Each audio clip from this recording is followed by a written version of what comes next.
সুপ্রিয় দর্শক, আসসালামু আলাইকুম। আজকের পর্বে আপনাদেরকে বাঁধাকপি সংরক্ষণ পদ্ধতি দেখাবো। এভাবে সংরক্ষণ করলে কিন্তু 6 মাস থেকে 1 বছরের মতো সংরক্ষণ করে রাখতে পারবেন, আর এর স্বাদও কিন্তু ঠিকঠাক থাকবে।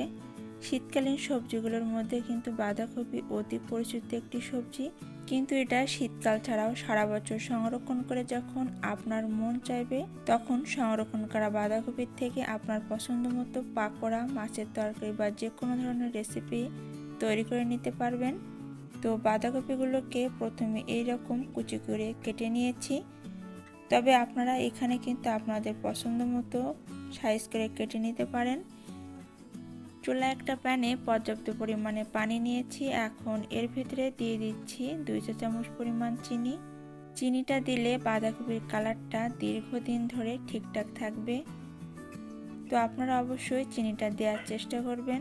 এরপরে পানিটা যখন সম্পূর্ণরূপে ফুটে উঠবে তখন বাঁধাকপি কুচিগুলো এর ভিতরে দিয়ে দিচ্ছি। বাঁধাকপিটা পানিতে এমনভাবে দিবেন যাতে বাঁধাকপিটা পানির ভিতরে ডুবে থাকে। বাঁধাকপির পানিটা বলক ওঠা পর্যন্ত অপেক্ষা করছি। এখন দেখতে পাচ্ছেন বাঁধাকপির ভিতরে বলক আসা শুরু করেছে। বলক ওঠার পর থেকে 1 মিনিটের মতো রাখবো। ঘড়ি ধরে 1 থেকে 1.5 মিনিট মতো রেখে দেব। এর বেশি কিন্তু আর রাখবো না। 1 থেকে 1.5 মিনিটের বেশি রাখলে কিন্তু এটা বেশি সেদ্ধ হয়ে যাবে আর এর কালারটাও কিন্তু নষ্ট হয়ে যাবে।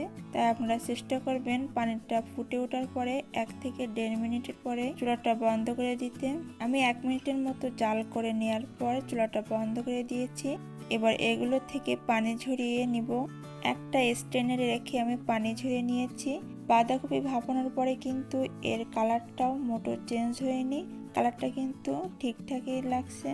পুরোপুরি বাঁধাকপির গা থেকে পানি শুকিয়ে না পর্যন্ত এভাবে কিন্তু আমি স্ট্রেনারে রেখে দিব। তবে আপনারা দ্রুত এই শুকানোর কাজটি করতে চাইলে বাঁধাকপিগুলোকে ফ্যানের নিচে বিছিয়ে রেখে দ্রুত শুকিয়ে নিতে পারেন, এতে করে আপনাদের সময়টা অনেকটাই বেঁচে যাবে। বাঁধাকপি থেকে পানিটা ভালোভাবে শুকিয়ে নেওয়া হয়ে গেলে আমি এখন এটাকে বক্সে ভরে নিচ্ছি। এই বক্সে ভরে আমি বাঁধাকপিটা সংরক্ষণ করব। বক্স ছাড়াও কিন্তু আমি আরও একটি সিস্টেমে বাঁধাকপি সংরক্ষণ করা আপনাদেরকে দেখিয়ে দিব, তবে সেটা আমি এরপরে দেখিয়ে দিচ্ছি। প্রথমে বক্সের ভিতরে বাঁধাকপি দিয়ে দিচ্ছি।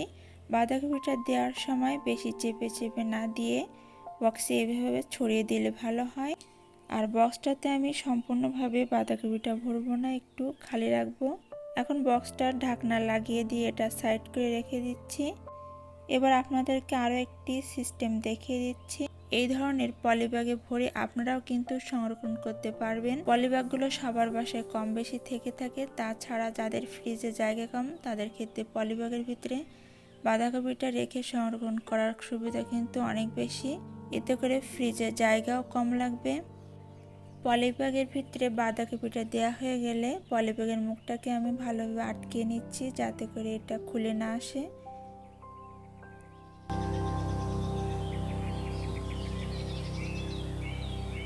এবার এগুলোকে আমি ফ্রিজে রেখে দিব। আমি আপনাদের সামনে এখন ফ্রোজেন করা বাঁধাকপিটা দেখিয়ে দিচ্ছি। ফ্রোজেন করার পরে বাঁধাকপির কালারটা এখন কেমন দেখাবে সেটা আপনাদেরকে আমি বোঝানোর চেষ্টা করছি, কারণ অনেকে ধারণা থাকতে পারে ফ্রোজেন করার পরে বাঁধাকপির কালারটা ঠিকঠাক আছে কি না। দেখুন এগুলোর কালার কিন্তু একটু চেঞ্জ হয়নি বা কালো হয়ে যায়নি। আপনারা এইভাবে বাঁধাকপিটা 6 মাস থেকে 1 বছরের মতো সংরক্ষণ করে রাখতে পারেন। এখন পলিব্যাগের ভিতরে বাঁধাকপিগুলোকে একটু দেখিয়ে দিচ্ছি। দেখুন এগুলোর কালারও কিন্তু ঠিকঠাক আছে। যাদের ফ্রিজে জায়গা কম তাদেরকে বলবো পলিব্যাগে ভরে এভাবে বাঁধাকপিটা আপনারা বছর জুড়ে সংরক্ষণ করে নিতে পারেন। তবে পলিব্যাগে ভরে বাঁধাকপিটা যদি আপনারা সংরক্ষণ করেন তাহলে খুবই অল্প জায়গায় অনেক বেশি বাঁধাকপি আপনারা একসাথে সংরক্ষণ করে রাখতে পারবেন। তো আজকের ভিডিওটি যদি আপনারা দেখে কোনো উপকৃত হন তাহলে অবশ্যই ভিডিওতে লাইক, কমেন্ট এবং শেয়ার করবেন, এবং আরও নতুন নতুন রেসিপি পেতে চাইলে আমার চ্যানেলটিকে সাবস্ক্রাইব করে নিয়মিত চ্যানেলের সাথে থাকবেন। ধন্যবাদ এতক্ষণ ভিডিওটি দেখার জন্য। সবাই ভালো থাকবেন, সুস্থ থাকবেন। আল্লাহ হাফেজ।